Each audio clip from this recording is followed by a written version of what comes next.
Door, दुबड़े और बिरुड़ों के साथ आज हम मना रहे हैं कुमाऊं के लोक पर्व आठों। और इससे पहले वाले वीडियो में मैंने कुमाऊं के लोक पर्व सातों की पूजा दिखाई थी। तो पहले मैंने आपको ये डोर और दुबड़े दिखाए थे। इस डोर की कहानी मैंने पहले दिन आपको बताई, और आज दुबड़ा हम गले में पहनते हैं। और ये जो आपको दिखाई दे रहा है दाल जैसी, इसे हमारे कुमाऊं में बिरुड़े कहते हैं, जिसका मैंने आपको बताया था कि भाद्रपद की बिरुड़ पंचमी के दिन ये भिगाए जाते हैं और इसकी पूजा करने के बाद ये बनाए जाते हैं।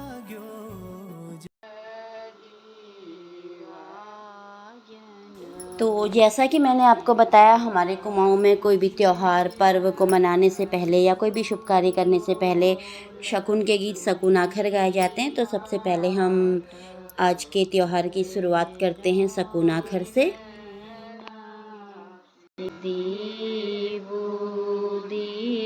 सीता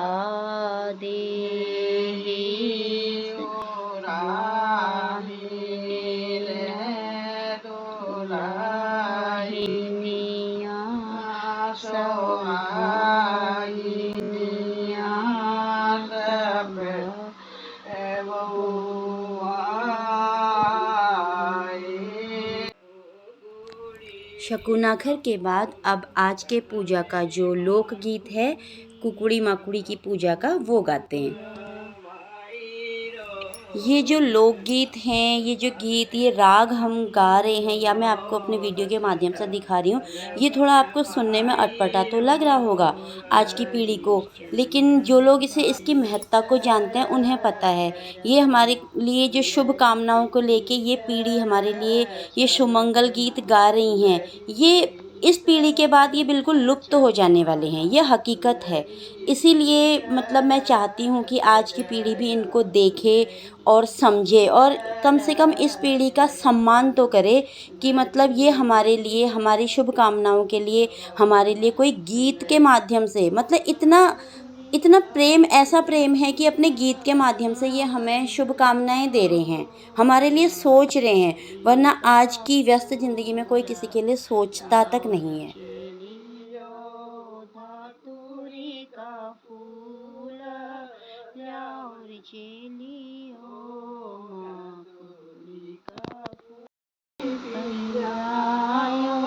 फल नाही तो पंक्ति लायो, हमी नहीं तो पात टोड़ लाओ, पाती नहीं तो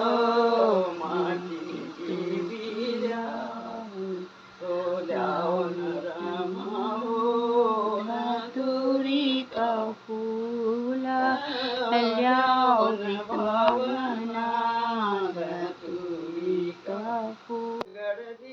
हमारे कुमाऊं में एक प्रथा है कि मतलब शुभ कार्यों में या कोई भी त्योहारों में, पर्वों में, इन शुभ गीतों को गाने के लिए, इन शकुन के गीतों को गाने के लिए गाने वाली महिलाओं को बुलाया जाता था।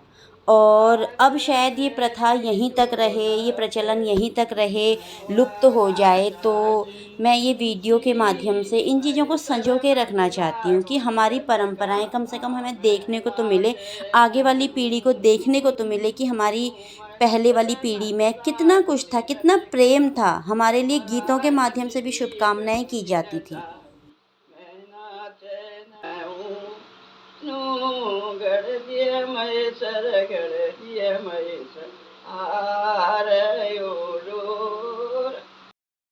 तो सभी शकुन के गीतों के बाद अब चलिए शुरू करते हैं पूजा। तो इस पूजा में क्या होता है, वैसे ये पूजा सामूहिक होती है।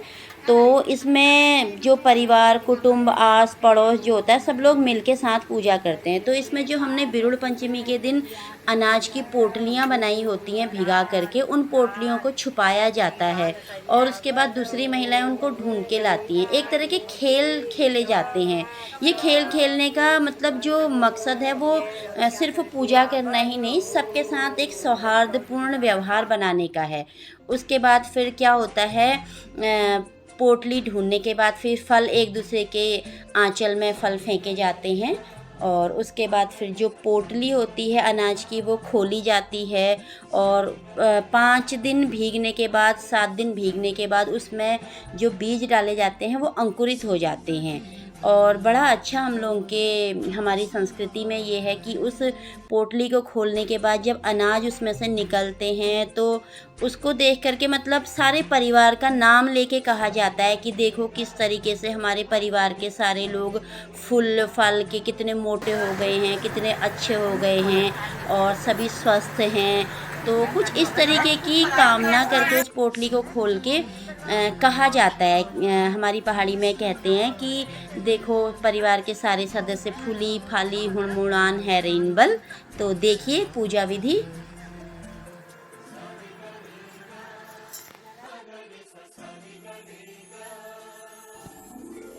तो अपने घर के बिरड़ों की पोटली मैंने खोल ली है और इस तरीके से नाम ले लेके अपने घर के सभी सदस्यों की स्वास्थ्य की कामना करते हैं।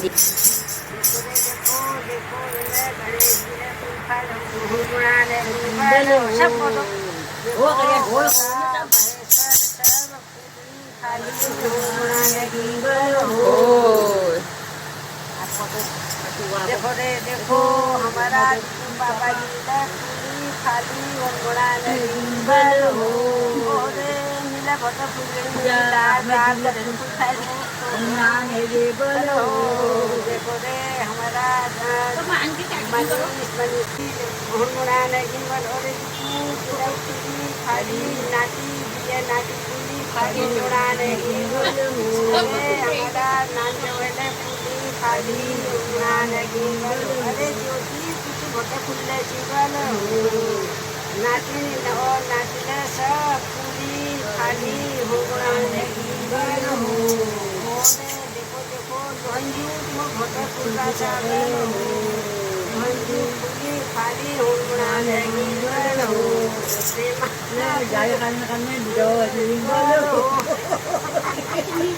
देखो रे तो अनाज की पोटली खोलने के बाद जो पूजा विधि थी करने के बाद जैसा मैंने आपको बताया था सातों की पूजा में कि सीजन के जितने भी अनाज और फलों के वृक्ष होते हैं उनकी डालियां और पेड़ तोड़ के जिस तरीके से ये लोग शिवजी और पार्वती गौरा महेश्वर की प्रतिमा बनाते हैं तो ये गौरा महेश्वर की पूजा कर रहे हैं और उनके लिए जो लोकगीत हैं वो गा रहे हैं। उसके बाद ये माता पार्वती को क्या करते हैं, माता पार्वती को आज आठों की पूजा के बाद भगवान शिव जी के साथ महेश्वर के साथ उनके ससुराल भेज देते हैं। और ससुराल भेजने की जो विधि विधान है हमारे इस लोक पर्व में देखिएगा पूरे वीडियो में। जैसे एक लड़की को विदा किया जाता है गले लगा करके, उसी तरीके से ये लोग अभी उनको विदा करेंगे माता पार्वती को, गौरा मैया को, और उनका फिर विसर्जन होता है। तो पूरे वीडियो में बने रहिए और देखिए। हलवा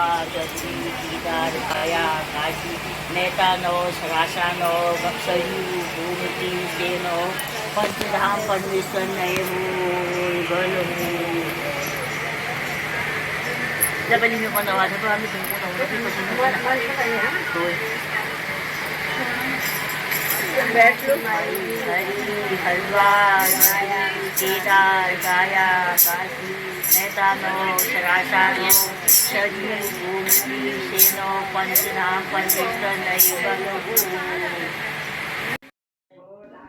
कुमाऊं का लोक पर्व ये जो सातों आठों हैं ये इतना खूबसूरत त्यौहार है, इतना सुंदर त्यौहार है और इतनी रोचक इसकी कथा विधि वगैरह है। इसको देखने में मतलब अगर हम बैठें इसको देखने के लिए तो मतलब इतना अच्छा लगता है और इतनी सारी चीज़ें जानने को मिलती हैं। तो इसमें फिर क्या होता है कि पूरी पूजा करने के बाद जो 5 अनाज हमने भिगाए होते हैं उनको एक कथा सुनाई जाती है। जो घर का बड़ा सदस्य मुखिया होता है जिसको भी वो कथा आती है वो व्यक्ति कथा सुनाता है। और फिर क्या होता है एक एक बीज करके एक बर्तन में डाला जाता है, कुंड में डाला जाता है। तो वो कथा क्या है कि पहले तो जो पुरानी औरतें थी पहले पीढ़ी की वो पहाड़ी में मतलब अपनी कुमाऊनी भाषा में सुनाती थी, सीधी सी कथा है। जितना मैं जानती हूँ मैं आपको बताऊंगी। एक किसी देश में एक राजा रहता था। ये कथा अब मैं अपने घर में मैं सुनाती हूँ। तो वो एक राजा रहता था, उसकी कोई संतान नहीं थी। तो उसकी संतान नहीं थी तो बड़ा परेशान रहता था, जंगलों में भटकता था। तो एक बार किसी ऋषि ने उसे बोला कि भाद्रपद की पंचमी में 5 या 7 अनाज भिगाना, अपनी रानियों से कहना और फिर घर की पूजा करना, उसके बाद तुम्हारे घर में संतान हो जाएगी। जब राजा घर जाता है अपनी 5 रानियों से कहता है, पर 5 रानियाँ क्या करती हैं कि अनाज भिगाने की सोचती हैं, पूरी पूजा विधि करती हैं। जैसे ही अनाज भिगाने की सोचती हैं तो उनकी जीभ में थोड़ा-सा पता नहीं कुछ हमारी पहाड़ी लैंग्वेज में कहते हैं कि लड़बड़ाहट हो जाता है, यानी कि उनकी लार टपक जाती है। तो वो एक दाना अनाज का अपने मुँह में डाल लेती हैं। तो 5 रानियाँ ऐसे करके मतलब ये विधि नहीं कर पाती हैं और एक रानी जो होती है उसकी बड़ी दयनीय स्थिति 5 रानियाँ बना के करती हैं। तो वो उससे बोलते हैं कि तू करके देख, राजा बोलता है तो, लेकिन वो कर लेती है। वो सारी मतलब पूजा करने के बाद जब भी जैसे ही ये 5 अनाज भिगाने होते हैं, सबसे पहले वो चूल्हे में एक करछी को गर्म करके अपनी जीभ में लगाती है, जिससे कि उसकी जीभ से लार ना टपके और वो अनाज का दाना ना खा सके। तो वो विधि पूरा कर लेती है और ऋषि के कहे के अनुसार वो गर्भवती हो जाती है और उसके संतान होती है। और 5 रानियाँ क्या करती हैं, षड्यंत्र रचती हैं पर कामयाब नहीं होती हैं। तो अपनी संतान की रक्षा के लिए भी ये व्रत किया जाता है। तो पूरी पूजा के बाद अब हो रही है माता पार्वती की विदाई की तैयारी। देखिए किस तरीके से गले लगाकर माता पार्वती को विदा किया जा रहा है भगवान शंकर के साथ।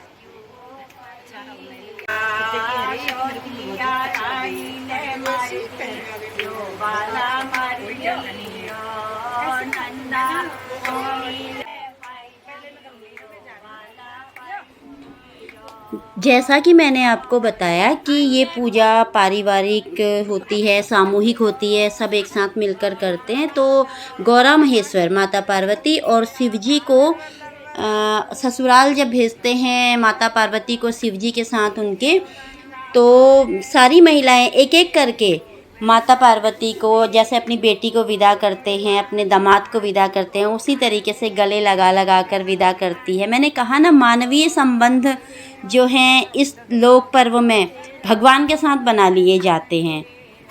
तो देखिए किस तरीके से सब लोग गले लगाकर घर की बेटी और घर के दामाद के रिश्ते के रूप में भगवान शिव और पार्वती को विदा कर रहे हैं। तो अपने वीडियो के माध्यम से मैंने पूरी पूजा विधि और कथा जो होती है 7 आठों की, वो भी आपको सुनाई और अपनी लोक संस्कृति, लोक परंपरा और लोक पर्व को हमारे जो आज की पीढ़ी है या फिर अपनी संस्कृति को हस्तांतरित करने के लिए मैंने ये वीडियो आप लोगों के साथ शेयर किया। आपको कैसा लगा? अगर अच्छा लगे तो कमेंट करके बताइएगा ज़रूर। धन्यवाद।